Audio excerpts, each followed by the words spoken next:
Hello guys, welcome back to our channel part 1 of the Sudarshan Chakra. Chapter 1 7 दिनों में मौत। यह एक खौफनाक अंधेरे से भरी रात थी। जनवरी महीने की एक सर्द भरी खौफनाक रात। तेज बारिश वाली और भयानक बिजली की गड़गड़ाहट वाली रात। कड़ाके की जमा देने वाली ठंड में कोई अपने घर से बाहर निकलने के बारे में सोच भी नहीं सकता। मगर कोई था जो इस खतरनाक सर्द भरी रात में भी बाहर था। एक लड़की जिसकी उम्र तकरीबन 23-24 साल के आसपास होगी। उसने लेदर की जैकेट और जीन्स पैंट पहन रखी थी। इस कड़ाके की ठंड में और बरसात के बीच वह सड़क पर तेजी से दौड़ रही थी, मानो उसके पीछे मौत पड़ी हो और वह बचने के लिए जितना हो सकती थी उतना दूर जाना चाहती हो। उसे लड़की के बाल बुरी तरह से बिखरे हुए थे। बीच बीच में जब बिजली चमक रही थी तब उसका चेहरा दिखाई दे रहा था। वह हल्के सांवले रंग की थी, दिखने में खूबसूरत थी, मगर इस वक्त उसकी खूबसूरती से ज्यादा उसकी परेशानियां दिख रही थी। वो दौड़ते हुए थोड़ी सी थक गई, जिसके बाद उसने एक बार पीछे की तरफ देखा और फिर रुककर घुटनों पर हाथ रखकर गहरी गहरी सांस लेने लगी। उसका शरीर ठंड की वजह से कांप रहा था। कुछ देर तक आराम करने के बाद उसने अपने बालों को झटक कर अपनी पीठ के पीछे किया। वो दोबारा पीछे मुड़ी तो उसकी आंखों में कुछ देर के लिए गायब हुआ डर फिर से वापस आ गया। उसके पीछे कोई था, कोई ऐसा शख्स जो अंधेरे में दिखाई नहीं दे रहा था। उसने बुर्का पहन रखा था। हाथ में एक लंबा डंडा था जिसके सिरे पर एक तेज धारदार हथियार लगा हुआ था। वो किसी शैतान की तरह ही दिख रहा था, या फिर यूं कह लिया जाए वो मौत ही थी। मौत ही थी जो उस लड़की का पीछा कर रही थी। उसे देखते ही उस लड़की ने फिर से सामने की तरफ दौड़ना शुरू कर दिया। वह जितना तेज हो सकती थी उतना तेज दौड़ने की कोशिश कर रही थी। सामने सड़क दाएं तरफ मुड़ रही थी। लड़की पीछे देखने लगी और पीछे देखते हुए दाएं तरफ मुड़ने लगी। उसे नहीं पता था सामने से एक कार आ रही है। वहीं कार में जो शख्स था वह एक गाने की धुन में खोया हुआ था, मोहम्मद रफ़ी के एक गाने की धुन में। वो गाने में खोए हुए कार चला रहा था। उसने ब्लैक कलर से एक लंबा ओवरकोट पहन रखा था। दोनों का ध्यान एक दूसरे की तरफ नहीं था। लड़की ने सामने की तरफ देखा तो उसे कार की तेज रोशनी दिखाई दी और उसने अपने दोनों हाथ तेजी से अपनी आंखों के सामने कर दिए। कार आई और उस लड़की से टकरा गई। लड़की उछलते हुए सड़क पर दूर जा गिरी। कार चला रहे शख्स ने ब्रेक लगाकर उसे रोक दिया। उसने सामने की तरफ देखते हुए परेशान लहजे में कहा, ओह नहीं, यह मुझसे क्या हो गया। वह फौरन कार से नीचे उतरा और अपने छाते को खोलकर लड़की की तरफ जाने लगा। लड़की के पास पहुंचते ही उसने उसे अपनी तरफ पलटाया। लड़की का शरीर बुरी तरह से कांपने लगा था और उसके सर पर चोट लग गई थी जिसकी वजह से उसका काफी खून बह रहा था। उसने उसे अपनी गोद में उठाया और बिना देरी किए उसे अपनी कार में ले जाने लगा ताकि वह उसे अस्पताल ले जा सके। उसने लड़की को कार के पीछे वाली सीट पर लेटाया और वह सामने वाली सीट पर जाने लगा। तभी लड़की ने उसके कोट को पकड़ लिया।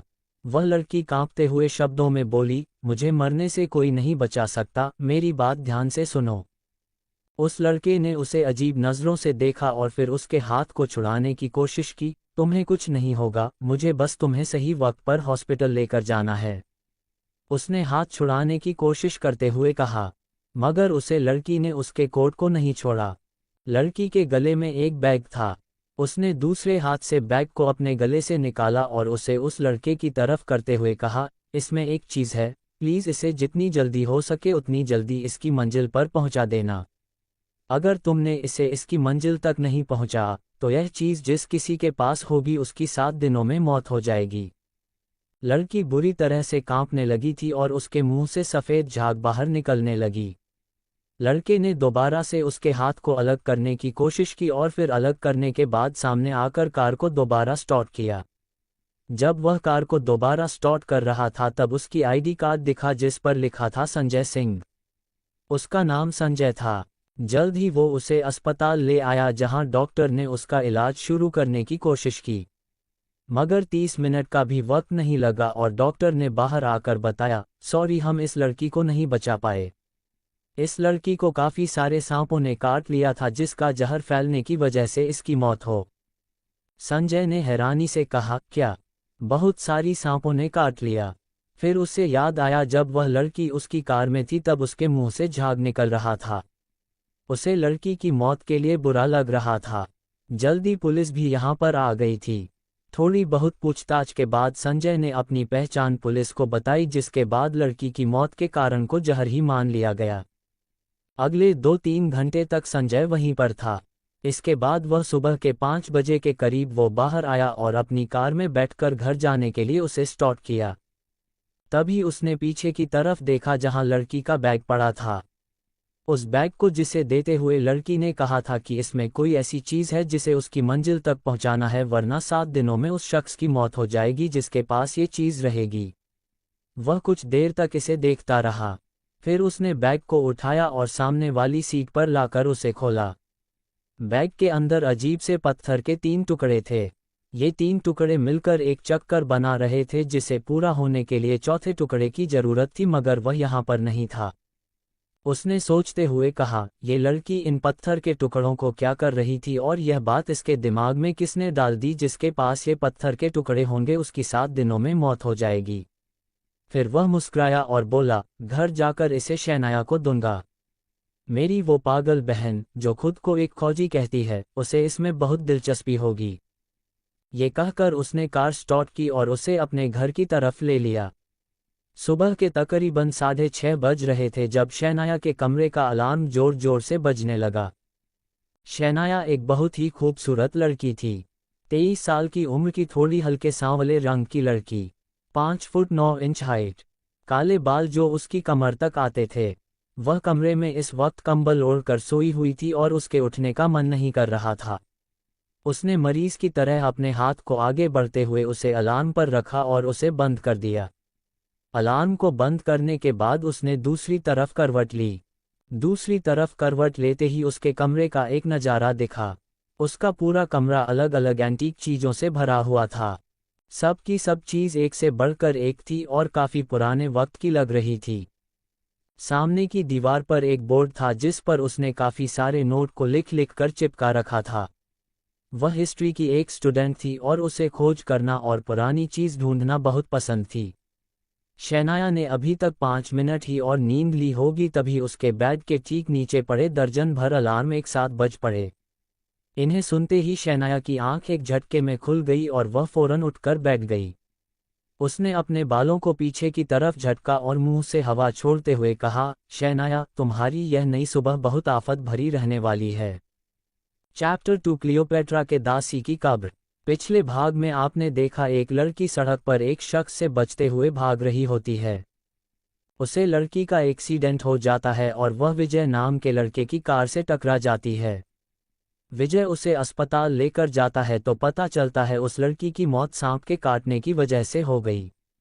मरने से पहले लड़की विजय को पत्थर के कुछ टुकड़े देती है और कहती है ये टुकड़े जिस किसी के पास भी होंगे वह 7 दिनों में मर जाएगा अगर यह पत्थर के टुकड़े अपनी मंजिल तक नहीं पहुंचते। विजय उन टुकड़ों को शहनाया को दिखाने का कहता है जो कि उसकी बहन होती है। शहनाया एक खोजी थी। अब आगे। शहनाया अपने बिस्तर से उठी और सभी अलार्म को बंद करने के बाद फ्रेश होने के लिए चली गई। फ्रेश होकर वह कमरे से बाहर आई तो उसे विक्की और कौशल दिखे जो कि उसके भतीजे थे। दोनों ने बड़ी बड़ी आंखों के साथ कहा, गुड मॉर्निंग शहनाया बुआ। बताए आज हमें कौन से खजाने को ढूंढना है। शहनाया रोज सुबह दोनों बच्चों को कोई ना कोई टास्क देती थी जिसमें उन्हें एक चीज को ढूंढना होता था जिसे वह खजाना बोलती थी। शहनाया ने दोनों बच्चों के बालों पर हाथ फेरा और फिर बोली, गुड मॉर्निंग बच्चों, आज तुम लोगों की छुट्टी है क्योंकि मुझे कॉलेज जल्दी पहुंचना है। आज हम सब एक ट्रिप पर जा रहे हैं। इसमें हमारे हिस्ट्री के प्रोफेसर हमें एक कब्र दिखाएंगे जिस हाल फिलहाल में ही हमारे शहर में ढूंढा गया है। दोनों बच्चों के चेहरे पर यह सुनकर मायूसी आ गई। शहनाया ने उनके गालों को थपथपाया और बोली, उदास होने की कोई जरूरत नहीं है। कल मैं तुम लोगों को बहुत बड़ा खजाना ढूंढने के लिए कहूंगी। दोनों बच्चे ये सुनकर खुश हो गए। इसके बाद वह यहाँ से चले गए और शहनाया नीचे डाइनिंग टेबल पर आ गई। डाइनिंग टेबल पर विजय और अनीता खाना खा रहे थे। अनीता विजय की वाइफ थी जो तकरीबन 27 साल की होगी। शहनाया ने दोनों को गुड मॉर्निंग कहा और फिर वह भी खाना खाने लगी। विजय ने खाना खाते हुए कहा, कल रात सच में मेरे लिए बहुत बुरी थी। मेरे कार से एक लड़की से टकरा गई थी। उसने अभी तक ये बात किसी को भी नहीं बताई थी तो दोनों ने उसे हैरानी से देखा। अनीता बोली, आपने एक लड़की को टक्कर मार दी और आपने हमें बताया भी नहीं। मैंने आते ही आपसे पूछा था आप इतनी देरी से क्यों आए हो, तब भी आप कुछ नहीं बोले। विजय ने उसकी तरफ देखते हुए कहा, क्योंकि मैं चाहता था तुम परेशान ना हो। मैं उसे लड़की को अस्पताल ले गया था जहां पता चला सांपों के काटने की वजह से उसकी मौत हो गई। उसको एक नहीं काफ़ी सारे सांपों ने काटा था, इसलिए वह बच नहीं पाए। पुलिस को मैंने अपने बारे में सब कुछ बता दिया और फिर लड़की की मौत एक्सीडेंट से नहीं हुई थी तो उन्होंने भी मुझे जाने दिया। शहनाया ने अपने चेहरे पर मायूसी दिखाई, मुझे लड़की के लिए अफसोस हुआ। बेचारी, गॉड उसकी आत्मा को शांति दे। ये कहकर वह अपना खाना खत्म करने लगी। जबकि अनीता का खाना जल्दी खत्म हो गया था तो वह यहाँ से उठकर चली गई। उसके जाने के बाद विजय ने पत्थर के टुकड़ों के बारे में शहनाया को बताने का सोचा, मगर उसके दिमाग में वह बात आई जिसमें कहा था कि जिसके पास ये पत्थर के टुकड़े होंगे वह 7 दिनों में मर जाएगा। तो वह सोचने लगा कहीं इससे शहनाया उसके बारे में फिक्र न करने लगे। कुछ देर तक वो सोचता रहा, इसके बाद उसने बताना ही ठीक समझा। उसने शहनाया को बताते हुए कहा, वैसे मेरे पास तुम्हारे लिए एक खुशखबरी है। उसे लड़की ने मरने से पहले मुझे कुछ पत्थर के टुकड़े दिए थे जो काफ़ी पुराने वक्त के हैं। मेरे लिए तो वह बस पत्थर के टुकड़े हैं, मगर तुम्हारे लिए वह एक खजाने से कम नहीं होंगे। शहनाया का खाना खत्म हो चुका था और उसे ट्रिप के लिए जाना था तो वह अपनी जगह से खड़े होते हुए बोली, ठीक है मैं आकर ले लूँगी, मगर अभी के लिए मुझे देरी हो रही है। आप उन्हें कमरे में रख देना, मैं आकर देखती हूँ वह क्या है क्या नहीं। ये कहकर वह यहाँ से निकल गई। जबकि विजय, जो कि पहले से ही इस बात को बताने से हिचकिचा रहा था, उसने गहरी सांस लेकर इस बात को पूरी तरह से जाने दिया। खाना खाने के बाद उसने पत्थर के टुकड़ों को उठाकर शहनाया के कमरे में उसकी टेबल पर रख दिया और फिर एक बार कमरे को देखने के बाद बाहर आकर अपने काम के लिए चला गया। शहनाया कॉलेज पहुंची तो उसकी फ्रेंड अनिका पीछे से आई और उसने उसकी आंखों पर हाथ रखकर उसे ढक दिया। शहनाया ने बिना देरी किए कहा, अनिका की बच्ची, तुम कितनी भी कोशिश क्यों न कर लो, मैं तुम्हें हर बार पहचान लूंगी। ये कहकर वह पीछे पलटी। अनिका ने वाइट कलर का टॉप और जीन्स पैंट पहन रखी थी। उसके बाल थोड़े से कली थे और रंग गोरा। उसकी हाइट शहनाया से 2 इंच ज्यादा थी। अनिका हैरानी वाले एक्सप्रेशन देते हुए शहनाया से बोली, तुम आखिर हर बार मुझे कैसे पहचान लेती हो, तुम बहुत मास्टरमाइंड हो, इसी वजह से हिस्ट्री की क्लास में हमेशा फर्स्ट आए हो। शहनाया ने इतराते हुए कहा, वह तो मैं हूँ ही, मगर तुम्हें पहचान के लिए मेरे मास्टरमाइंड होने की ज़रूरत नहीं है। तुम जो परफ्यूम यूज़ करती हो वह इस कॉलेज में कोई नहीं करता। हर बार मैं तुम्हें तुम्हारे इसी परफ्यूम से ही पहचानती हूं, ना कि कोई खास लॉजिक लगा करो। अनिका ने अपनी आंखें बड़ी की और फिर शहनाया को खींचते हुए क्लास की तरफ ले जाने लगी। दोनों क्लास में आए। क्लास में उनके हिस्ट्री के प्रोफेसर जावेद अपना स्पीच देने की तैयारी कर रहे थे, जो कि आज के ट्रिप को लेकर थी। दोनों के क्लास में आते ही उन्होंने अपनी फाइलों को समेटा और फिर सभी स्टूडेंट को देखते हुए बोले, आज मैं आपको जिस जगह पर लेकर जा रहा हूं वहां हमने जो खोज की है वो इस शहर को कुछ दिनों तक चर्चा में रखने वाली है। सबने क्लियोपेट्रा के बारे में तो सुना होगा, मिस्र की वह आखिरी रानी जो सबके लिए रहस्य थी। उसके हजारों रहस्य होंगे जिसे आज तक कोई नहीं सुलझा पाया। आप सबको जानकर हैरानी होगी, हमारे इस शहर में क्लियोपेट्रा की एक दासी की कब्र मिली है। इस शहर में उसका होना अपने आप में एक बड़ा सवाल है। वो कब्र एक पुराने खंडहर के फर्श को खोदने के बाद मिली है। वहाँ एक खुफिया कमरा था जिसमें एक छोटा रास्ता था जो एक बड़े हॉल की तरफ जाता था और वही उसकी कब्र थी। मुझे उस कब्र की जांच करने की जिम्मेदारी मिली है और इसमें आप सभी मेरे साथ शामिल होंगे। लेकिन सभी नहीं, बस 4 लोग, और वह भी वो होंगे जो आज मुझे उस कब्र को देखने के बाद उससे जुड़ी हुई सबसे ज़रूरी चीज़ बताएंगे। जो मुझे सबसे ज़्यादा ज़रूरी चीज़ बताएगा और सबसे बड़ी ज़रूरी चीज़ बताएगा वह मेरी टीम का हिस्सा होगा और आगे कब्र की जांच में मेरे साथ रहेगा। प्रोफेसर जावेद शहर में खोजी गई क्लियोपेट्रा की दासी की कब्र के बारे में बता रहे थे और यह भी बता रहे थे कि 4 लोग उसके साथ रहेंगे। ये सब सुनकर शहनाया की खुशी का कोई ठिकाना नहीं था, क्योंकि ऐसी चीज़ों में उसे बहुत दिलचस्पी थी। जल्दी सब ट्रिप के लिए तैयारी करने लगे और फिर एक के बाद एक बस में बैठकर बस के चलने का इंतजार करने लगे। प्रोफेसर जावेद भी बस में बैठने वाले थे, तभी उनके पास एक जूनियर प्रोफेसर आया और उसने कहा, आपने सुना क्या? कल वहाँ जो कंस्ट्रक्शन मैनेजर काम कर रही थी, जिसने उस फर्श को तोड़कर कब्र की खोज की थी, उसकी सांप के काटने की वजह से मौत हो गई। वो काफ़ी कम उम्र की थी और इसका उस तरह से मारना काफ़ी शॉकिंग है। वहाँ जो भी हो रहा था वह प्रोजेक्ट अब बहुत लंबा खींचने वाला है। प्रोफेसर जावेद ने कोई खास रिएक्शन नहीं दिया। भगवान उसकी आत्मा को शांति दे, और अगर प्रोजेक्ट लंबा खींच रहा है तो हमारे लिए अच्छा ही है। उस कब्र की जांच करने के लिए हमारे पास काफ़ी वक्त होगा। ये कहकर वह बस में बैठ गए और फिर बस उसे कब्र की तरफ रवाना हो गई। वहीं घर पर विजय को थोड़ी सी बेचैनी हो रही थी, जो क्यों हो रही थी उसे भी नहीं पता था। चैप्टर 3, 9वें नंबर की खबर। पिछले भाग में आपने देखा शहनाया सबके साथ ब्रेकफास्ट कर रही होती है, जहां विजय उसे पत्थरों के टुकड़ों के बारे में बताना चाहता था मगर वह नहीं बता पाया। इसके बाद शहनाया अपने कॉलेज के लिए निकल जाती है, जहां उसे प्रोफेसर जावेद के साथ क्लास के बाकी स्टूडेंट के साथ एक ट्रिप पर जाना होता है। इस ट्रिप में उन्हें एक कब्र की जांच करनी है जो कि क्लियोपेट्रा की किसी दासी की थी। क्लियोपेट्रा मिस्र की एक मशहूर रानी थी, जिसे वहां की आखिरी रानी भी कहा जाता है, और उसकी जिंदगी में हजारों रहस्य थे जिसे आज तक कोई नहीं खोज पाया था। उस दासी की कब्र का इंडिया में होना ये भी किसी बड़े रहस्य से कम नहीं था। प्रोफेसर जावेद इसकी तहकीकात करना चाहते थे और वह जानना चाहते थे इसके पीछे का राज क्या है। अपने इस जांच में वह 4 स्टूडेंट को शामिल करेंगे, और वह 4 स्टूडेंट है वह होंगे जो कब्र पर सबसे अच्छी चीज़ों की जानकारी उन्हें ला कर देंगे।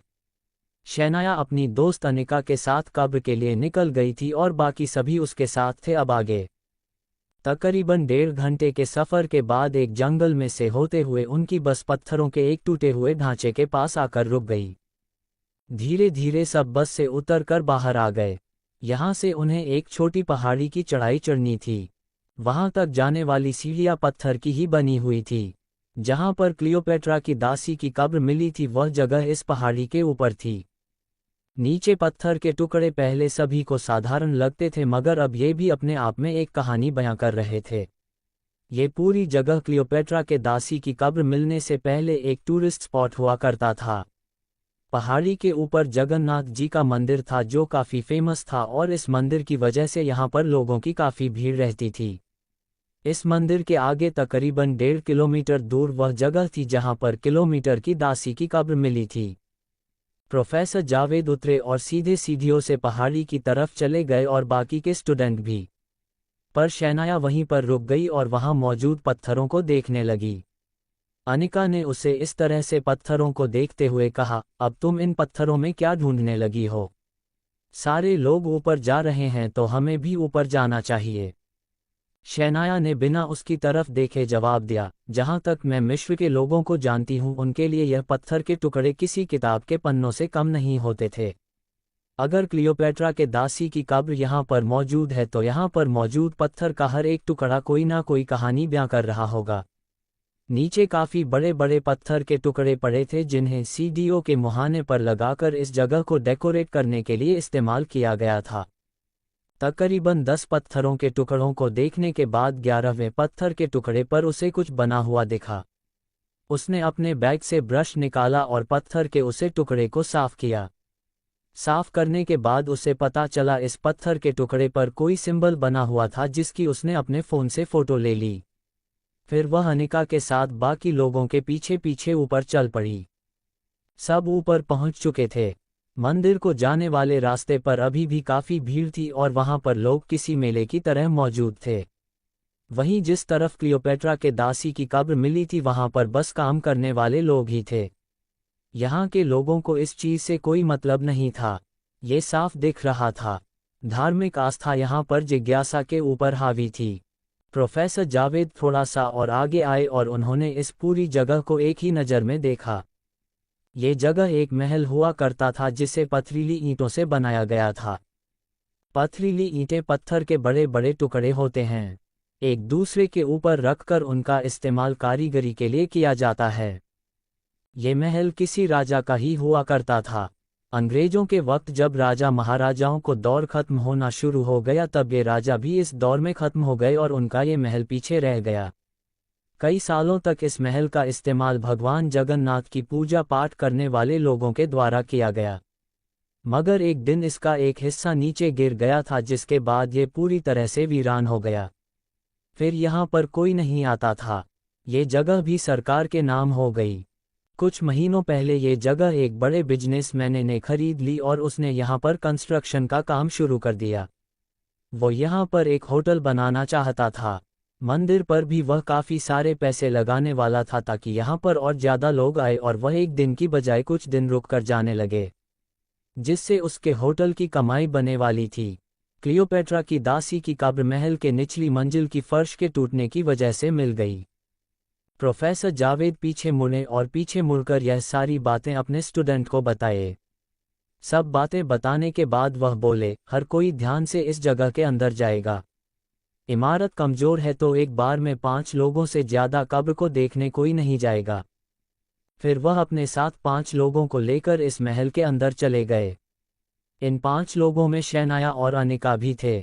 लोगों के कामकाज के बीच ये महल काफ़ी साधारण लग रहा था, लेकिन जब वह लोग उसी हिस्से तक आए जो फर्श के नीचे मौजूद थी तब यह महल पूरी तरह से असाधारण लगने लगा।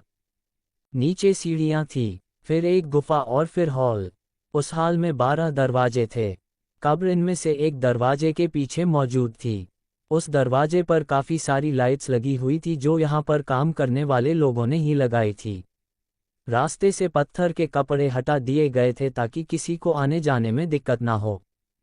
प्रोफेसर जावेद बाकी के लोगों के साथ नीचे उतरे और इस हॉल को चारों तरफ से घूम घूम कर देखा। ये काफ़ी बड़ा हॉल था और इस पूरे हॉल में अलग अलग तरह की नक्काशी बनी हुई थी। ये नक्काशी इस जगह को पूरी तरह से मिस्र के तौर तरीके में ढल रही थी। शहनाया इन्हें देखते हुए कहा, ये तो एक खोजी के लिए खजाने से काम नहीं। यहाँ पर बहुत कुछ है जिस पर रिसर्च की जा सकती है। प्रोफेसर जावेद ने हॉल की स्ट्रक्चर अच्छे से देखी और फिर ऊपर महल की तरफ देखते हुए कहा, इस महल की कारीगरी भी अब अपने आप में अलग लग रही है। ये हॉल काफ़ी बड़ा है और इसमें एक पिलर भी नहीं है, लेकिन फिर भी इस पूरे हॉल के ऊपर यह महल कई सालों तक खड़ा रहा। ये किसी अच्छे कारीगर की ही निशानी है। महल पहले यहाँ नहीं था। पहले बस यही हॉल था और फिर इसे ऊपर से बंद कर दिया गया। इसके सैकड़ों सालों बाद महल को बनाया गया और जिस किसी ने भी इसके ऊपर महल बनाया उसे नहीं पता था इसके नीचे क्या है या फिर इस तरह का स्ट्रक्चर है। उन्होंने अंदाजा लगाया। शहनाया ने भी एक बार स्ट्रक्चर को देखा और फिर ऊपर की तरफ देखते हुए कहा, शायद आप सही कह रहे हैं। इसलिए ये हॉल महल से जुड़ा हुआ नहीं लग रहा। फिर उसने सभी 12 दरवाजा को देखा। इन 12 दरवाजा को देखकर वह बोली, मिस्र के लोगों का हमेशा से मानना था हमारी दुनिया के अलावा और भी कई सारी दुनिया है जिनकी संख्या कुल 12 है। इनमें मौत की दुनिया, स्वर्ग की दुनिया और भी पता नहीं किन किन दुनिया के नाम उन्होंने लिखे हुए हैं। यहाँ पर मौजूद हर एक दरवाजा किसी एक दुनिया को बता रहा है। उसने दरवाजा के ऊपर देखा तो वहाँ पर कुछ नंबर लिखे हुए थे जो मिस्र की भाषा में लिखे हुए थे और संयोग से वह शहनाया को पढ़ने आते थे। उसने कहा, दरवाजों के ऊपर नंबर लिखे हुए हैं। इन नंबर को पढ़ते हुए वह क्लियोपेट्रा के दासी की कब्र वाले दरवाजे पर पहुंची तो वह बोली, और यह 9 नंबर का कमरा है। 9 नंबर को वह मौत की दुनिया से जोड़ते हैं। उसने सबकी तरफ देखते हुए कहा, क्लियोपेट्रा के दासी की कब्र इस दरवाजे के पीछे मौजूद है तो शायद उनका मानना होगा अगर वह कब्र को यहाँ पर रखते हैं तो उसकी मुलाकात मौत की देवी से जल्दी होगी। जितनी जल्दी उसकी मुलाकात होगी उतनी जल्दी उसके अच्छे और बुरे कर्मों का फैसला होगा। शायद वो लोग चाहते होंगे क्लियोपेट्रा की दासी जितनी जल्दी मौत की देवी से मिले उतना ही बढ़िया। प्रोफेसर जावेद ने मन ही मन शहनाया तारीफ की और फिर वो 9वें दरवाजे की तरफ चल पड़े।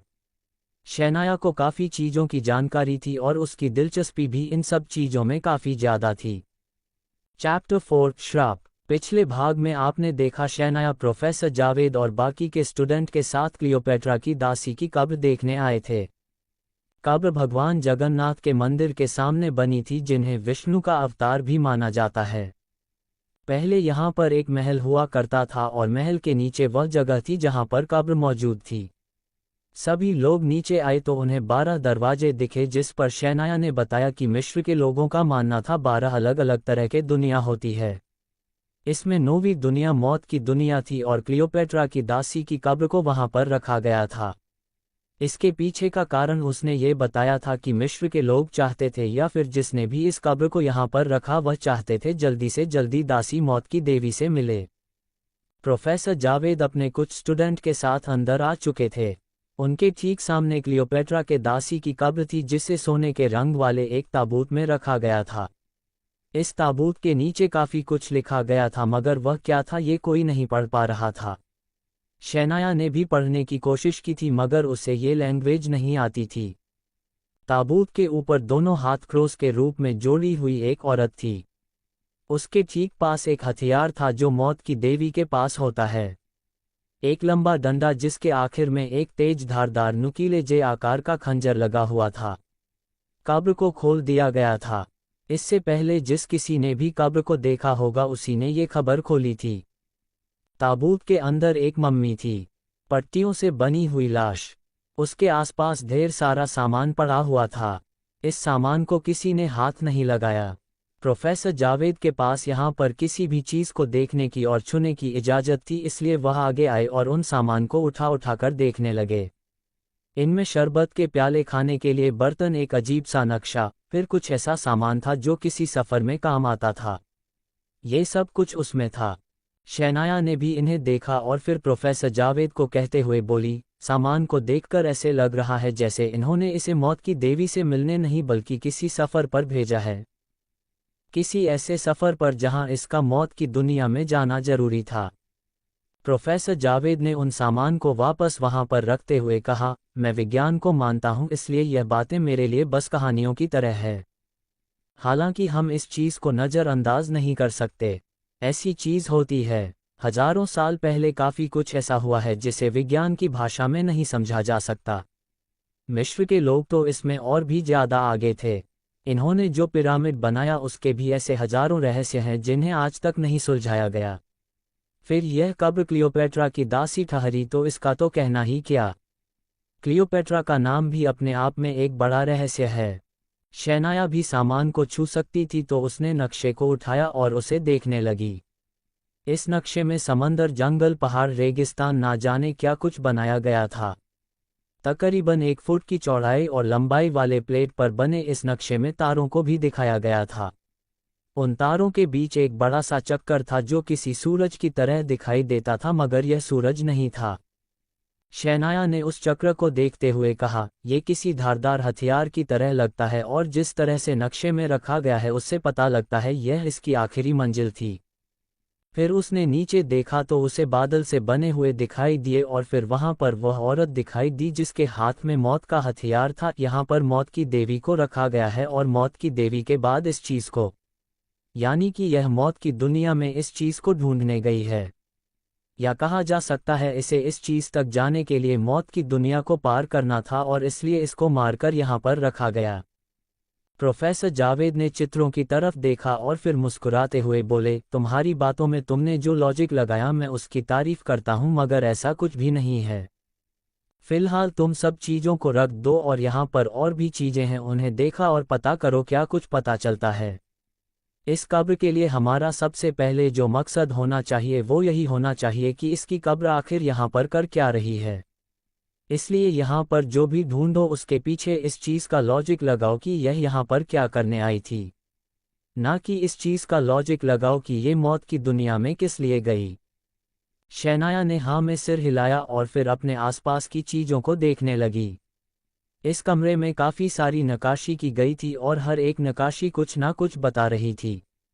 शहनाया ने उन सभी की फ़ोटोज़ ले ली। तकरीबन अगले 3 घंटे तक सभी लोग यहाँ पर रहें और फिर सब एक एक करके वापस जाने लगे। शहनाया अनिका के साथ बाहर आई तो उसने कुछ लोगों को बात करते हुए सुना। एक काम करने वाला आदमी दूसरे काम करने वाले आदमी को कह रहा था, ये कब्र मुझे मनहूस लगती है। हमारी मैडम ने इस कब्र को खोला था और देखा था। उस कब्र को खोलने के बाद 3-4 दिनों के अंदर ही उनकी मौत हो गई। अब यहाँ पर जितने भी लोग हैं उनकी तबीयत भी खराब है। कल वसीम की मौत भी हो गई है, जो मैडम के साथ इस कब्र को देखने गया था। सुबह सुंदर का फोन आया था। उसका भाई भी बहुत बीमार है और वह भी मैडम के साथ ही था। जो लोग भी कब्र को देखने के लिए मैडम के साथ गए थे वह सब या तो मर गए हैं या फिर बुरी हालत में है। दूसरे आदमी ने उसका जवाब देते हुए कहा, अच्छा हुआ मैं मैडम के साथ नहीं गया और मुझे यहाँ पर काम भी नहीं करना। मैं आज ही बॉस को कह देता हूँ मुझे यहाँ पर काम नहीं करना। मेरे बीवी बच्चे हैं और मैं मरना नहीं चाहता। दूसरे आदमी ने भी यही कहा और फिर वह दोनों यहाँ से चले गए। उनके जाने के बाद अनिका ने शहनाया को कहा, तुम्हें क्या लगता है ये लोग सच बोल रहे थे? शहनाया ने ना में सिर हिला दिया, बिल्कुल नहीं। हालांकि मैं इन चीज़ों को जल्दी से सच मान लेती हूँ, लेकिन मुझे नहीं लगता इतना कुछ भी हो सकता है। श्राप जैसी कोई चीज़ मुझे यहाँ पर नहीं दिखी, अगर दिखी होती तो मैं इसे सच मान लेती। अनिका ने अपने दिमाग को जोर लगाते हुए कहा, पर यार श्राप जैसी चीज़ मिस्र में बहुत प्रचलित थी। अगर उन सभी लोगों की मौत हुई है तो हम इसके पीछे की वजह श्राप को मान सकते हैं। तो इसका क्या मतलब है? क्या हमारी भी 2-4 दिनों में मौत हो जाएगी?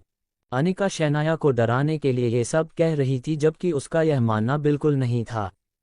शहनाया ने उसकी तरफ देखा और उसे घूरते हुए कहा, अब अगर तुम्हारी बकवास हो गई हो तो हम चले यहाँ से।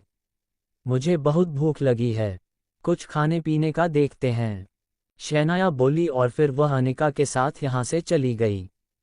बातों ही बातों में दोनों ने काफ़ी कुछ सच कह दिया था, जिसका पता फिलहाल दोनों को ही नहीं था। सब चले गए थे मगर प्रोफेसर जावेद अभी भी कमर के पास मौजूद थे और उनकी जांच कर रहे थे। उन्होंने मम्मी को थोड़ा सा ऊपर उठाकर उसके नीचे हाथ डाला तो अचानक कुछ ऐसा हुआ जिसकी वजह से वह जोर से चिल्ला पड़े, पर उनकी यह चीखें सुनने वाला यहाँ पर कोई नहीं था। चैप्टर 5 जवान रहने की चाहत। पिछले भाग में आपने देखा शहनाया क्लियोपेट्रा के दासी की कब्र की जांच प्रोफेसर जावेद के साथ कर रही थी, जहां उसे कुछ चीज़ों के बारे में पता चला, मगर यह अंदाज से बोली गई बातें थी। जैसे कि उसने कहा क्लियोपेट्रा की दासी किसी ऐसी चीज़ की खोज में थी जो सूरज की तरह दिखती थी या फिर किसी तेज धारदार हथियार की तरह, जिसे पाने के लिए उसे मौत की दुनिया को पार करना था। इस वजह से वह मर गई और उसकी लाश को भी 9वें दरवाजे पर इसलिए रखा गया क्योंकि वह जल्दी से जल्दी वहां तक जाना चाहती थी। हालांकि प्रोफेसर जावेद ने इन सभी बातों को नज़रअंदाज कर दिया। बाहर आते वक्त शहनाया को कुछ लोगों की बातें सुनाई थी, जिसमें उसे यह पता चला कि जो भी कब्र को देखने गया था वो या तो बीमार है या फिर मर गए हैं। उसके साथ उसकी फ्रेंड अनिका भी थी और दोनों ने इस बात पर कुछ खास रिस्पांस नहीं दिया। शहनाया घर आ चुकी थी। शाम के तकरीबन 7 बज रहे थे जब शहनाया घर पर आई थी। घर पर आते ही उसका भतीजे शहनाया को बोला, बुआ हमें बहुत बड़े खजाने की खोज करनी है, चलो ना हम दोनों मिलकर खजाना ढूंढते हैं। शहनाया घुटने को बल बैठी और उनके दोनों कंधों पर हाथ रख कर कहा, आज तुम्हारी बुआ बहुत थक गई है, हम आज के दिन आराम करेंगे, जो भी खजाना है वह कल ढूंढेंगे। जाओ और तुम लोग भी जाकर आराम करो। उनके भतीजे ने नाराज सा चेहरा बनाते हुए, बुआ अब आप इतनी आलसी क्यों होती जा रही हैं? पहले तो आप दिन में 3-3 बार खजाना ढूंढती थी और अब आप एक बार भी खजाना ढूंढने के लिए नहीं दे रही है। शहनाया मुस्कुराई और उनके गाल को थपथपाते हुए कहा, आजकल तुम लोग कुछ ज़्यादा ही नहीं बोलने लगे हो। अब देखना कल मैं तुम्हें इतने बड़े खजाने को ढूंढने के लिए कहूंगी कि तुम लोगों को उसे ढूंढने में ही महीनों लग जाएंगे। ये कहकर वो अपने कमरे में चली गई। अपने कमरे में आते ही उसने सामान को एक तरफ रखा और बेड पर लेट गई। वह थक गई थी, इसलिए उसे कब नींद आई उसे भी पता नहीं चला। 2 घंटे के बाद से शहनाया उठी और फ्रेश होने के बाद अपने डेस्क पर आकर बैठ गई। उसके पास ही पत्थर के टुकड़े पड़े थे मगर उसका ध्यान उसके ऊपर नहीं गया। विजय ने ये पत्थर के टुकड़े उसके लिए रखे थे ताकि वो इस पर ध्यान दे सके। शहनाया ने सुबह जो भी तस्वीर ली थी उन्हें अपने लैपटॉप में सेव किया और फिर लैपटॉप में उन्हें एक एक करके देखने लगी। कुछ तस्वीरों को देखने के बाद उसने एक किताब उठाई और उसे रखकर फिर कभी किताब की तरफ देखने लगी तो कभी तस्वीरों की तरफ। उसके पास जो किताब थी वह प्रोफेसर विद्यानंद के द्वारा लिखी गई थी। वह मिस्र की चीज़ों के बारे में काफ़ी दिलचस्पी रखते थे और उन्होंने अपनी ज़िंदगी का एक लंबा हिस्सा मिस्र में रहकर वहाँ की चीज़ों को खोजने में लगा दिया। उनकी किताब में काफ़ी सारे चित्र और कई सारी भाषाओं का जिक्र था जिनके बारे में उन्होंने अपनी जिंदगी में पता लगाया था। शहनाया उनकी किताब में मौजूद कुछ चित्रों को देखकर उन्हें अभी लिए गए चित्रों से मिलाने की कोशिश कर रही। काफ़ी सारे चित्रों को मिलाने के बाद एक चित्र ऐसा आया जो किताब के चित्र से लगभग मिल रहा था। शहनाया उसके आते ही रुक गई। विद्यानंद की किताब में जो चित्र मौजूद था वह क्लियोपेट्रा की कब्र की खोज के दौरान खोजे गए एक ताबूत के बाहर से लिया गया था। हालांकि वह कब्र क्लियोपेट्रा की नहीं थी बल्कि किसी और की ही थी। क्लियोपेट्रा की कब्र तो आज तक किसी को मिली ही नहीं थी। जो चित्र वो देख रही थी उसमें 4 आदमी थे। लोमड़ी के मुंह वाले ये चारों आदमी अपने ठीक सामने मौजूद किसी इंसान की हाइट से 2 गुनी हाइट रखने वाली औरत के सामने खड़े थे। उस औरत के हाथ में वैसा ही हथियार था जैसा कि कब्र के ऊपर मौजूद औरत के हाथ में था, यानी कि मौत का हथियार। उस औरत के हाथ में एक किताब थी जिसके अंदर कुछ नक्शे जैसा बनाया गया था। किताब में जो चित्र था उसमें तो यह नहीं दिखाई दे रहा था उसमें क्या बना था, मगर शहनाया ने जो चित्र लिया था उसमें साफ साफ दिखाई दे रहा था। उसे चित्र के अंदर वही नक्शा था जो शहनाया ने सुबह देखा था। वह नक्शा जिसमें मौत की दुनिया के दूसरी ओर एक अजीब सा चक्कर था। शहनाया के चेहरे पर एक हल्की सी खुशी की झलक आ गई क्योंकि किताब के अंदर मौजूद चित्र और उसने जो चित्र की फोटो ली थी वह दोनों आपस में मिल रहे थे। ये चीज़ दिखा रही थी कि दोनों में ही आपस में कोई ना कोई संबंध है। शहनाया ने किताब के उस पन्ने को पढ़ना शुरू कर दिया जिसमें विद्यानंद ने चित्र के बारे में लिखा था। विद्यानंद ने किताब में लिखा था, क्लियोपेट्रा हमेशा जवान रहना चाहती थी। इसके लिए वह किसी भी हद तक जा सकती थी। अपने समय में उन्होंने किसी भी चिकित्सक को नहीं छोड़ा। अपने सभी चिकित्सकों को उसने इस बात का आदेश दे रखा था कि वह किसी ऐसी चीज़ को बनाए जिससे वह हमेशा जवान रह सके, मगर कोई भी चिकित्सक उसके लिए ऐसी कोई औषधि नहीं बना सका। जब विज्ञान से कुछ नहीं मिला तो क्लियोपेट्रा ने अध्यात्म की तरफ रुख किया। इस रुख में किसी ने उसके दिमाग में यह बात डाल दी, इस दुनिया में एक ऐसी चीज़ मौजूद है जिसके अंदर ऐसी शक्ति है जो उसे हमेशा जवान रख सकती थी। उसने अपनी सेना की ताकतवर टुकड़ी में से 4 जवानों को चुना और उन्हें इस चीज़ की खोज में भेज दिया। वह चारों जवान दुनिया के आखिरी कोने तक गए उसे चीज़ को हासिल करने के लिए, मगर उन्हें वहां से खाली हाथ आना पड़ा। जब वह खाली हाथ वापस लौटे तो उन्होंने मौत की देवी से मुलाकात की बात बताई। फिर कुछ ऐसा बताया जिसके बारे में किसी को नहीं पता, मगर उसे सुनने के बाद क्लियोपेट्रा अपने होश खो चुकी थी। यहाँ से क्लियोपेट्रा के अंत की शुरुआत हो गई थी। वह ऐसी हरकतें करने लगी थी जो बचकानी लगती थी और पागलपन से भरी हुई थी। 6 से 8 महीने तक वह पूरी तरह से लापता रही और आखिरकार उसका नामो निशान इस दुनिया से ही खत्म हो गया। उन सैनिकों ने क्या बताया था ये बात आज भी रहस्य है। अलग अलग कब्रों पर मिली तस्वीरें ये बात बताती है उसे हमेशा जवान रहना था और इसके लिए उसने अपने 4 सैनिकों को भी भेजा था। एक चमत्कारी चीज़ का भी जिक्र बार बार किया गया है, लेकिन सच्चाई क्या है ये कोई नहीं जानता। शहनाया ने पूरा पढ़ने के बाद अपने बालों में हाथ फेरा। क्लियोपेट्रा कुछ ज़्यादा ही अजीब नहीं थी। फिर उसने चित्र की तरफ देखते हुए कहा, ये 4 सैनिक इस मौत के देवी से मिले। इस मौत की देवी के हाथ में एक नक्शा है जिसकी तस्वीर विद्यानंद को नहीं दिखी। अगर विद्यानंद को इस नक्शे के बारे में पता होते तो वह शायद लिखते, उन 4 सैनिकों को इस मौत की देवी ने एक नक्शा दिया। मेरे ख्याल से जब ये 4 सैनिक उस चमत्कारी चीज़ की खोज में निकले थे तो उन्हें वह चमत्कारी चीज़ नहीं मिली बल्कि उन्हें एक नक्शा मिला। यह नक्शा उस चमत्कारी चीज़ का एक असली रास्ता था। वह चारों सैनिक वापस आ गए और आकर क्लियोपेट्रा को उसके बारे में बताया। क्लियोपेट्रा ने उससे नक्शे को लिया और शायद उसे अपनी दासी को दे दिया जो यहाँ इंडिया में आई। इस बीच क्लियोपेट्रा का अजीबोगरीब व्यवहार करना ये कुछ समझ में नहीं आ रहा। मुझे नहीं पता मैं जो भी सोच रही हूँ वह सही है या फिर बस मैं एक अंदाजे से कहानी बना रही हूँ, पर यह जो भी है ये बहुत दिलचस्प है। ये कहकर उसने अपनी आंखें बंद की और गहरी सांस लेकर अपनी आंखों को खोला। जैसे ही उसने अपने आंखों को खोला उसे अपनी टेबल पर मौजूद वह पत्थर के टुकड़े दिखे जिसे विजय यहाँ पर रख कर गया था। उन्हें देखते ही उसने उन पत्थर के टुकड़ों को उठा लिया और उन्हें गौर से देखने लगी। उस पर कुछ लिखा हुआ था। ये जिस भी भाषा में लिखा हुआ था वह भाषा उसे पढ़नी आती थी। शैनाया उन्हें पढ़ने लगी और जैसे ही उसने उसे पढ़ा उसकी हैरानी की सीमा नहीं रही। वह पत्थर उसके हाथ से नीचे गिर गए। उसके हाथ कांपने लगे और उसका पूरा चेहरा पसीने से भर गया। Thanks for watching and subscribe for listening next chapters of the Sudarshan Chakra.